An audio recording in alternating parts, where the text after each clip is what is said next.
It's not crazy.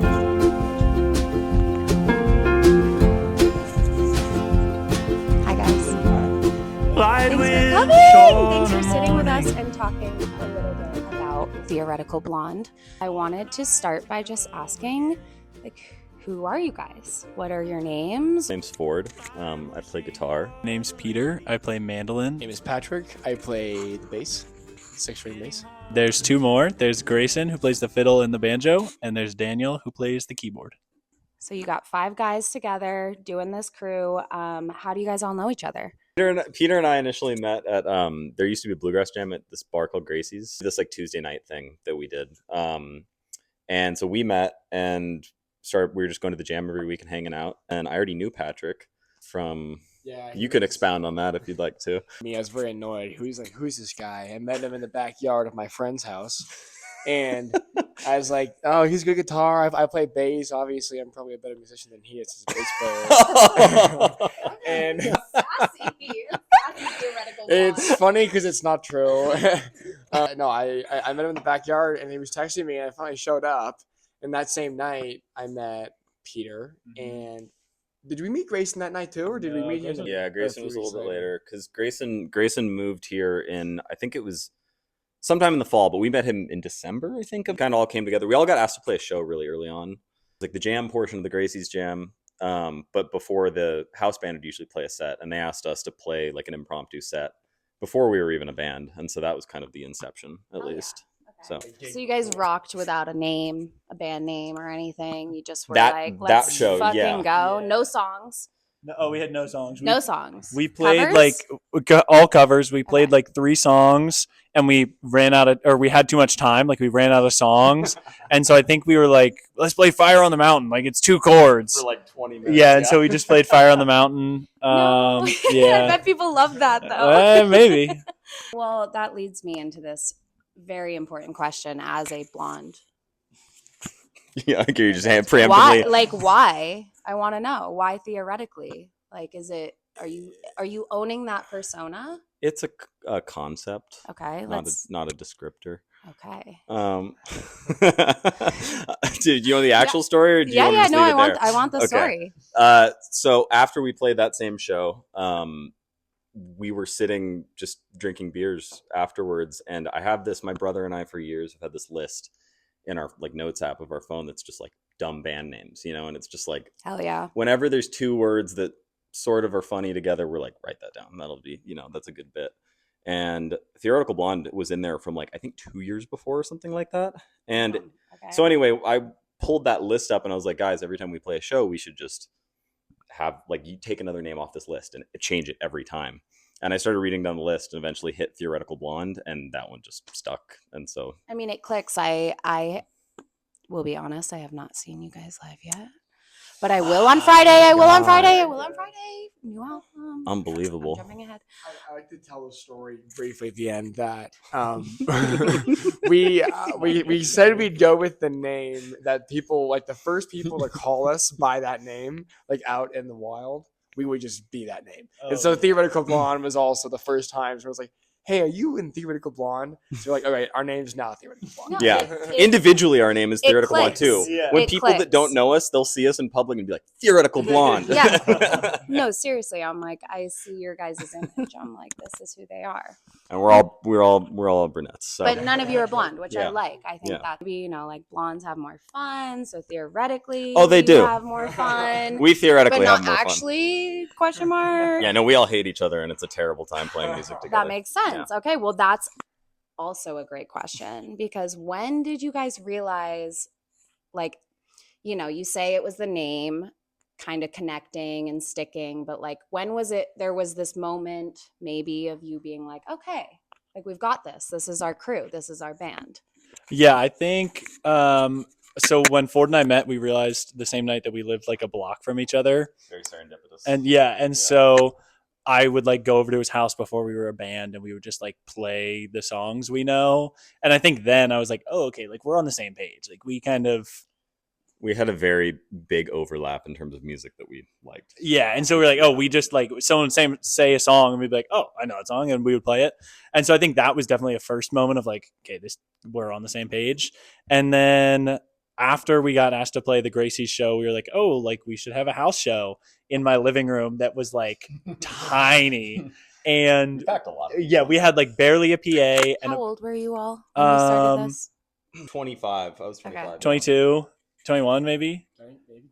And Daniel was 19. Daniel wasn't in the band at that point. Yeah, Daniel wasn't in the band. And Grayson was like 22 as well. But so we played a show in my living room and we played for like 3 hours, like no set break, just like 45 songs that were like, we know all these songs. I didn't know any of That- that. For clarification, yeah.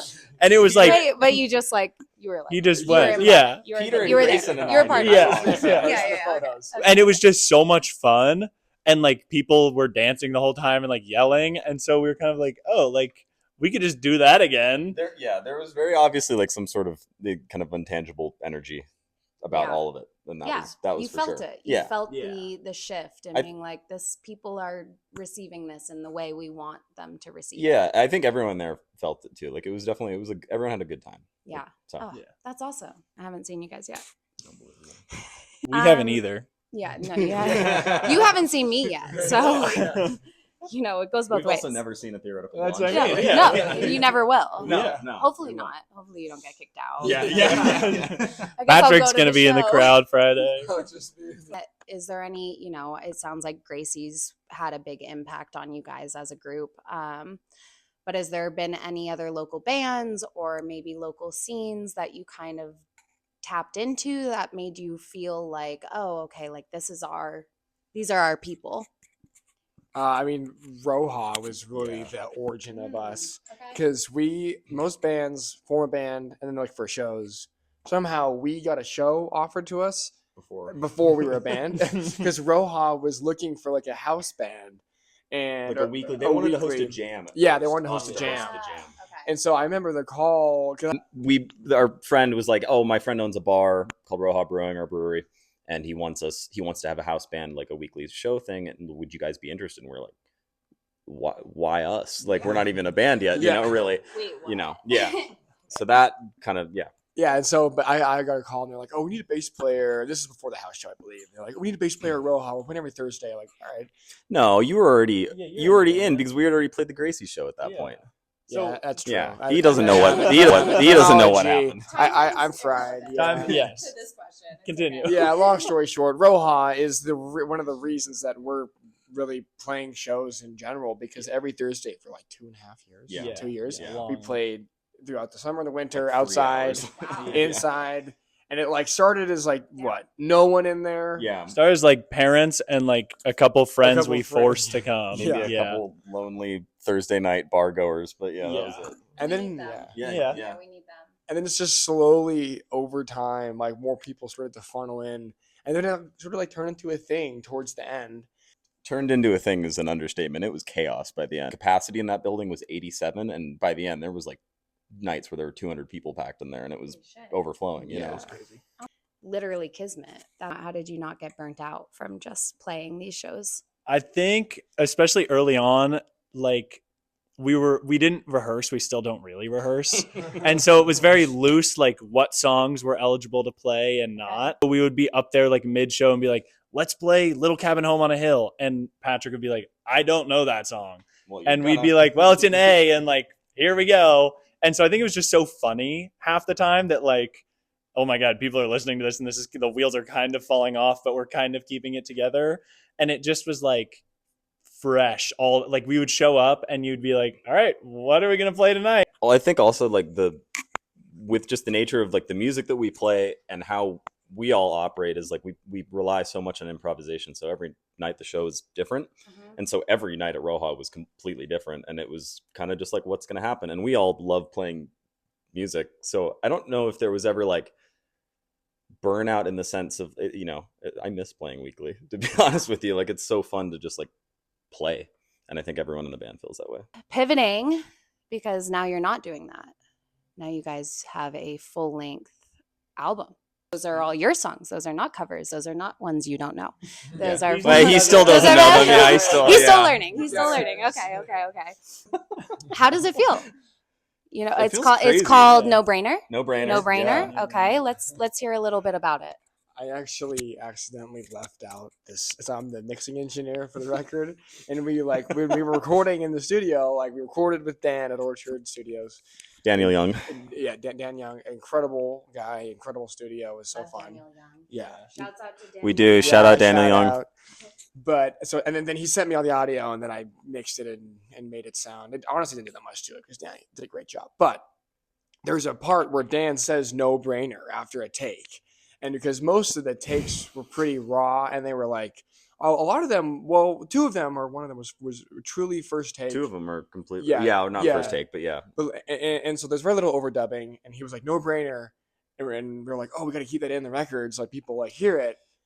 I tried to make sure, and he still cut it out. I cut it out. And so it's not totally so. just like So- so like you can imagine it just at some point on the record. The reason it's called No Brainer though is because after like a good take when we were in the studio, Dan he'd be like, "No brainer," Yeah. and he said it enough times to where I feel like we all just had it in our head after that, So Well, it's kind of in line with your story so far of like, it's been kind of a no-brainer from what True. I've heard so far of like you guys meeting each other and getting together and playing, and then people reaching out to you to play before you even were reaching out to people. Like that's huge. yeah, And I want to say for like almost the first 2 years we didn't solicit a single show. Yeah, that's It crazy. was like even all the stuff outside of Roja, like it was all just people reaching out to us, and we just said yes to everything. Incredible.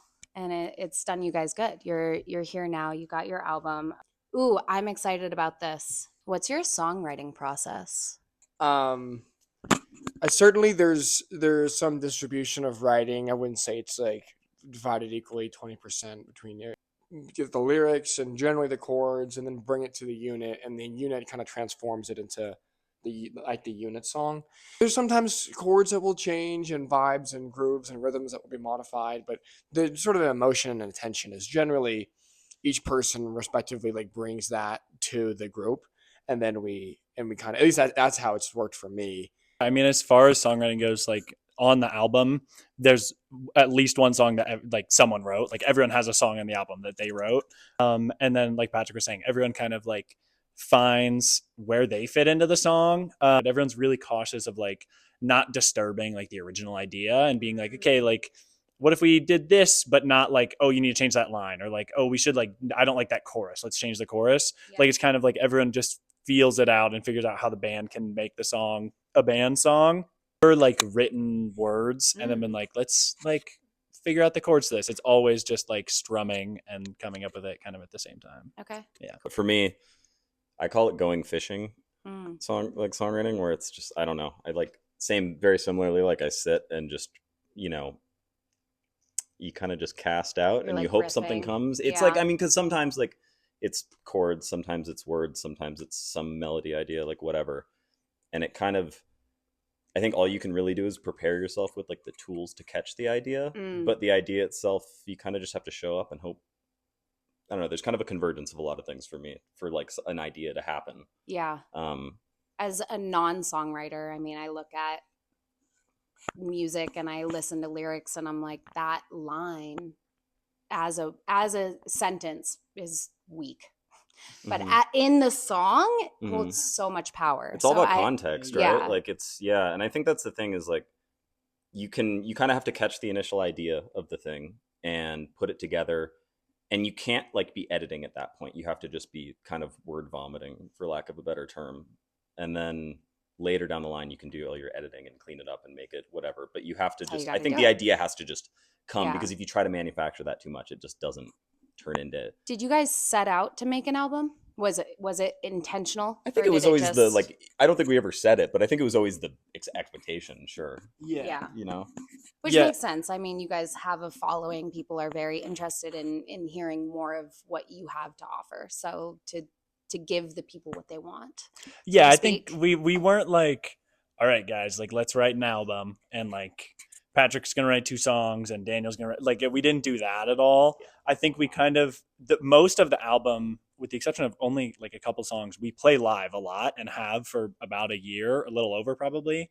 And so I think when it came time to be like, all right, like this fall we should probably go into the studio and like record these songs.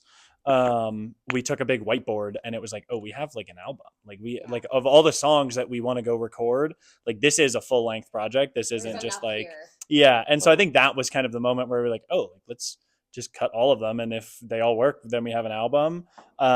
There wasn't much foresight of like, okay, now we're at our 3-year anniversary. Like it's time to put out an album. Yeah. I mean, I think as a non-bluegrass native, I would say I really just both myself and my brother didn't even know what the genre was. Your brother's in the band. Yes, he's the keyboard player. Yeah. I didn't realize that. Yes. I'm gonna cut that part. Oh, you really haven't seen I it. don't know. Yeah.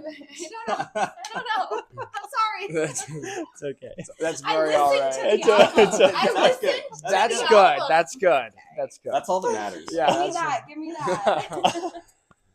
But long story short, we're not bluegrass. I mean, we didn't even know what it was, and Yeah, a lot of this was forcing Patrick and Daniel, to play with us until they liked bluegrass. It was like force You feeding. were like, Yeah. come on. Yeah, I mean, yeah. I like hated it. it. Yeah. I hated it. Yeah, for the Patrick would always first- get bored yeah, on first stage. 8 months. What did you want? What did you want? I was like, You wanted to play jazz. jazz and funk. Like, I was like, I was always overplayed as a Yeah. bass player. Yeah, I yeah, would yeah. say, maybe I still do.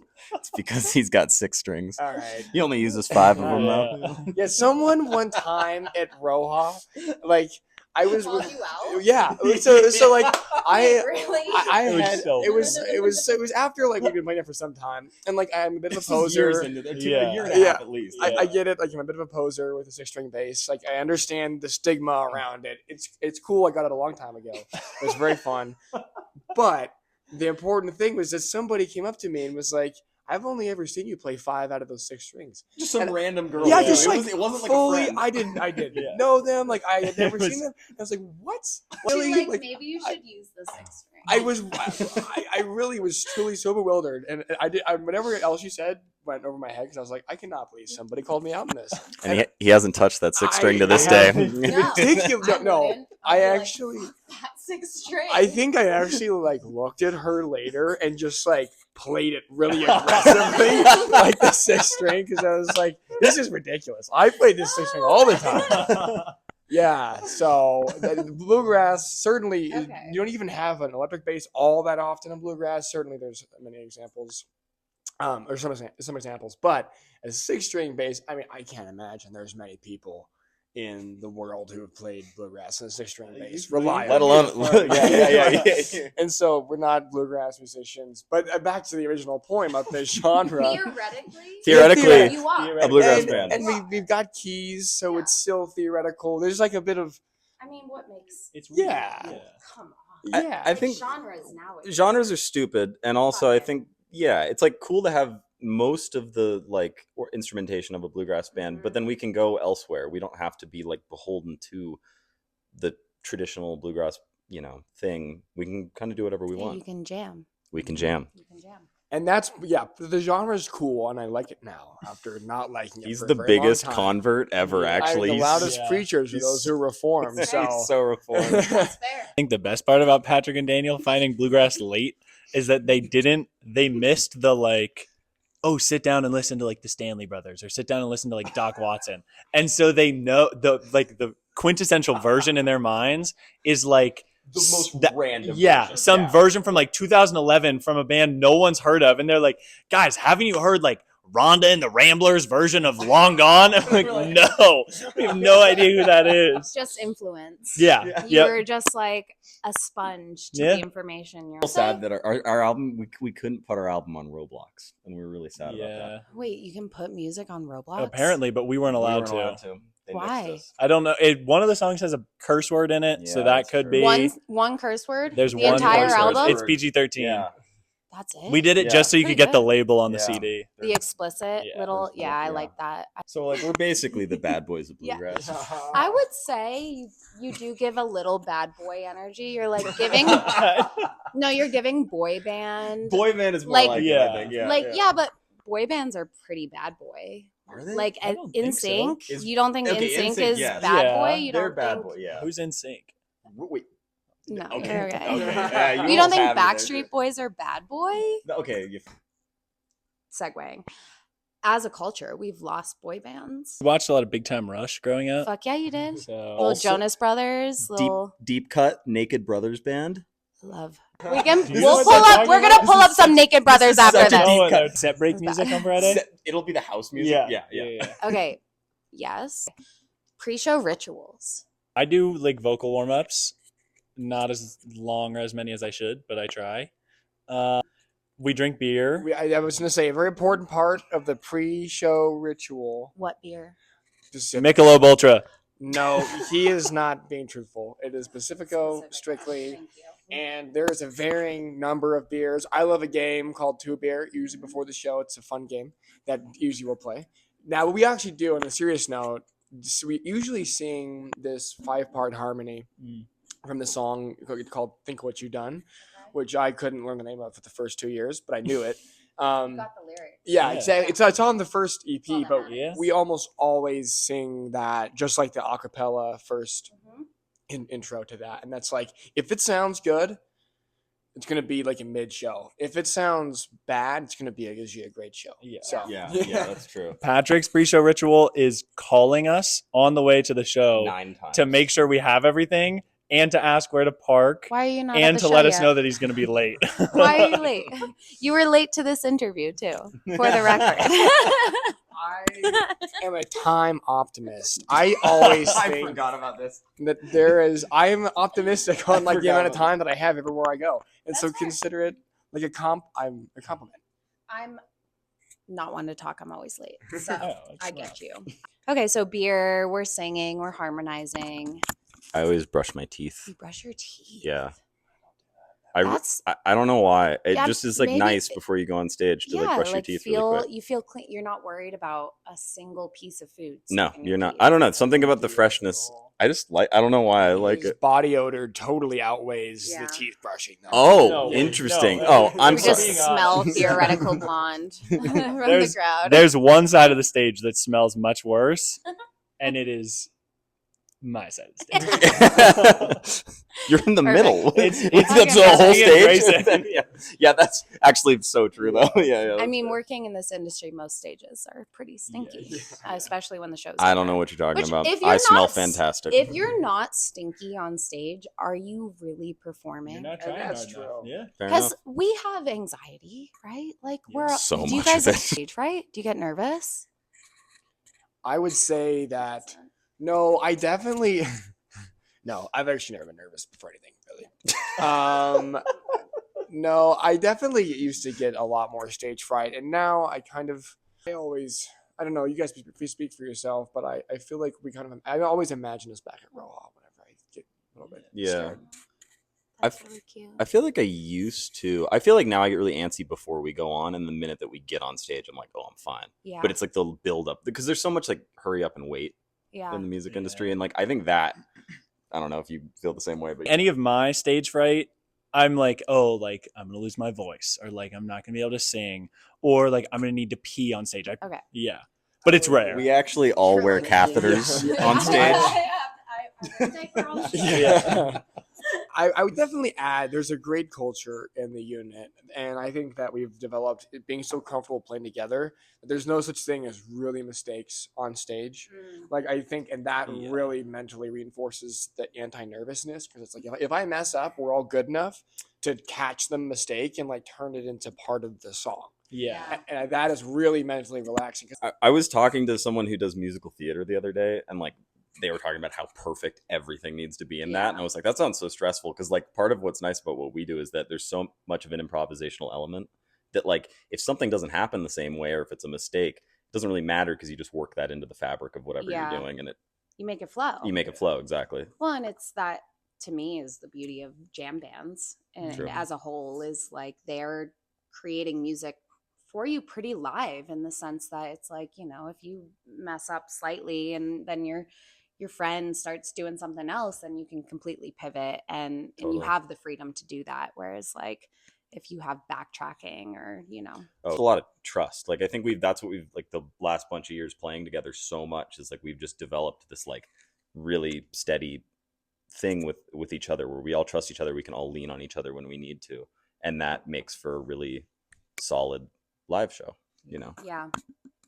And I think we're like, we don't take it too seriously to where we like get upset with each other if we mess up. Like we've played with bands. I know bands that are like, they get off stage and like, you fucking messed up the Oh my God. drums again. And you like missed the 4 in the chorus. And like, we just think it's funny. Yeah, Like Yeah. Patrick messes up and we all look at him. He's like, You're sorry. like, nice one, Patrick. Yeah. Or he's like, no, it was Daniel. Like Yeah. mid song. Like it's kind of just like very loose. And sometimes you're like, whoa, we need to like reel it in because it's like Getting too loose up I here. don't know though. but- I feel like people feed off of that. Like Yeah. there's so many shows now that you can go to that are so curated and they're Right. so on the dot and that's a big portion of like where the traction comes from of like you guys in this community. You're doing the thing and you're having fun with it. You're not like being assholes.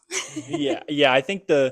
I think that's where like the burnout comes from. If we were like, okay, this is our set list and we play it every show, Yeah. like I think that's when we would be like, That would drive oh me my nuts. god, That like, would, like, I can't actually- do this No, anymore. totally. And we play a lot of the same songs. Like that's not to say that every night is like a different set list, but they all like go differently. Sometimes we take the solos in like totally different orders, and like we definitely do it differently. Or we just Yeah. decide, hey, this is going to be a long jam.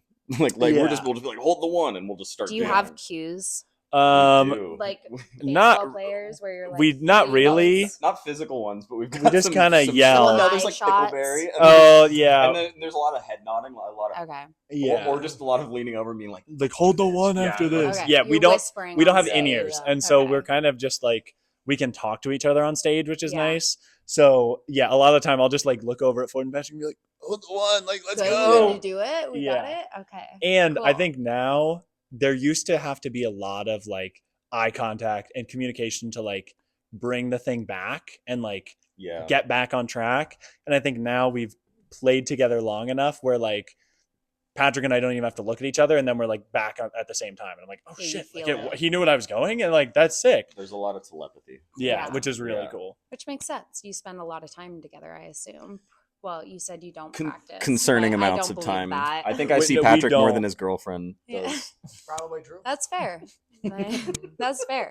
I see Hal more than she sees her boyfriend. Yeah, So, okay.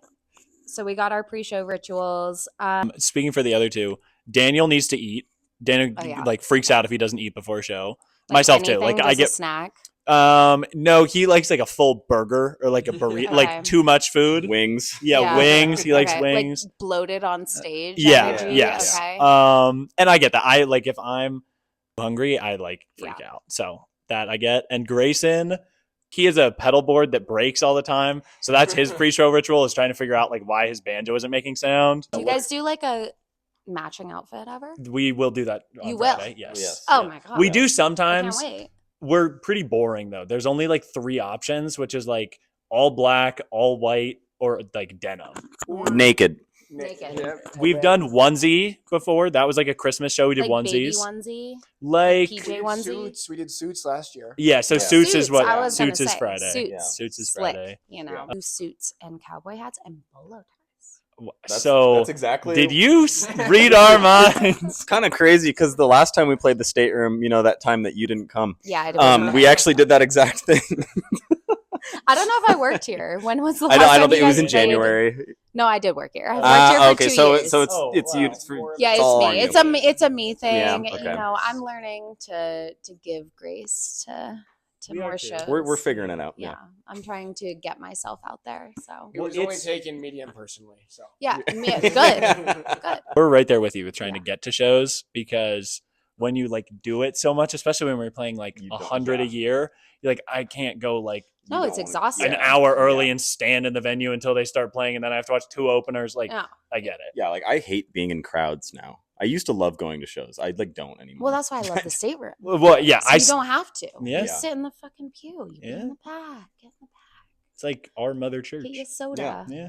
Sit down. Okay, well Church is that on Friday this week. Yeah. I'm pivoting again. Church is on Friday And this we're gonna week. say We're gonna get backwards. baptized at the Theoretical Blonde show. Yeah, we'll have a tub You're on gonna- stage. Bleach. Yeah. We're gonna- Everyone gets bleached. We're free baptisms on Friday theoretically. Free We hair can make a great bleachings. sticker. I was baptized at the Theoretical Blonde show. Yes. I'm saying was you guys baptized- have a lot of available bits to put into your merch. We're gonna baptize people at the Theoretical Blonde show. We're gonna put blonde, like bleach. We're gonna put bleach in the water so that their hair gets blonde. I saw Theoretical I Blonde wasn't at listening Gracie's, at all. and all I got was this stupid T-shirt. I have an idea. You know? Okay. How many shows have you played at the Stateroom? This is our third. Third? Yeah, third. Yeah. Okay. One opening. As a Salt Lake City-based band, how do these shows playing at the Stateroom, with all these people how does that feel for you guys? Feels awesome. It's like, I mean, I don't know about you guys, but I've been to so many shows at the Stateroom, and so to have spent like a lot of years just like standing in the audience to then be on the other side is pretty cool. And it just feels, I mean, it feels like especially our fans in Salt Lake, like everyone shows up. It's that same crowd that we like cultivated at Roja. Yeah. All those people show up, and so it just feels like a big party. 3 years ago, our first show on like a stage that was not in a bar was at the Beehive, like 3 doors down or whatever. And so it's cool to be like right here on the same block and be like, oh shit, like our name's on the marquee and like this is like legit. I just want to see it like misspelled. Like the Theoretical, I really want someone to misspell My it. box office staff can do that. Okay, great. Well, Tell me. tell them to get to work. They Yeah. don't usually do it on purpose, but I can. I just think it would be so funny. I think it'd be funny. Like blonde with no E. It's mostly the theoretical part Yeah. because like that's where you have to kind How of do you walk people through it. misspell They people find Rhett Ical. yeah. I misspelled all the time. And this is even before ChatGPT. I misspelled it. Yeah. What are you chat GBTing how to spell I theoretical? sometimes. That's all he does. There's this thing that's happened with this band because for so many years we've played all these traditional like bluegrass tunes that have these names, but because of Patrick, every single one of those songs has a different name because he couldn't remember the name of the song, and so he on the spot you have this propensity for coming up with the most brilliant names. Wrong name. Yeah, for all these songs. So it's like there's a song called Southern Flavor that's called Sandfire for some reason. There's what's another one that the Graveyard Shift. Graveyard Shift is Foggy Mountain Breakdown. Yep. Yeah. Foggy not wait. Well, the song's called Foggy Mountain Breakdown. Uh-huh. But Patrick, for some reason, you might be able to speak to this. Yeah, I call it the Graveyard Shift. I'm not fully certain why that came to me. I think it has something to do with fog and cemeteries. I thought of graveyard. Yeah, and then I was like, picking up it's what like you're a putting quick tune, so it's like a shift. They call that a donkey bridge. Yeah. Whatever makes you remember the song is great. Yeah. Remember the time we had to blast stuff on the mixer? Take it back. Yeah. Yes. No, I mean I thought Legolas in Lord of the Rings, the first time I saw it was Jennifer Gardner. That's Really? crazy. It's not. It's Orlando Bloom. It's definitely yeah. Orlando It's Bloom. not. Patrick is uncultured and he doesn't know what you're Do you talking know who about Jennifer right now. Gardner is? You've never seen Lord of the Rings or Jennifer Garner? I think both. Pretty Woman. Have you seen 13 Going That's on Julia 30? Roberts. I have not. Really putting Patrick on the spot here. I have mistaken Orlando Bloom for woman though as well.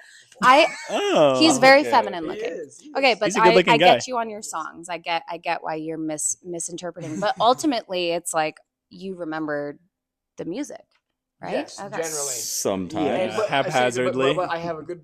You're ability the to cover. frickin' you're the punching bag I'm of the supposed group. to eh? hold the band down as a bass player too. So without me, it turns into chaos. I have no drummer Maybe that's too. wrong. That's not wrong. Hey, I'm your drummer. Peter's the drummer. We have no drummer right most of the time, so it's all on Peter and I to keep it down. The Yeah. boom clap. Sound of my heart. Boom clap. What are you guys gonna do next? Are you going on tour? Going home and going to bed. We are going to be. We're sort of like in a limbo as a unit right now. Like, we're looking for an agency and play a lot more shows, play a lot of festivals, build the thing, and then make more music.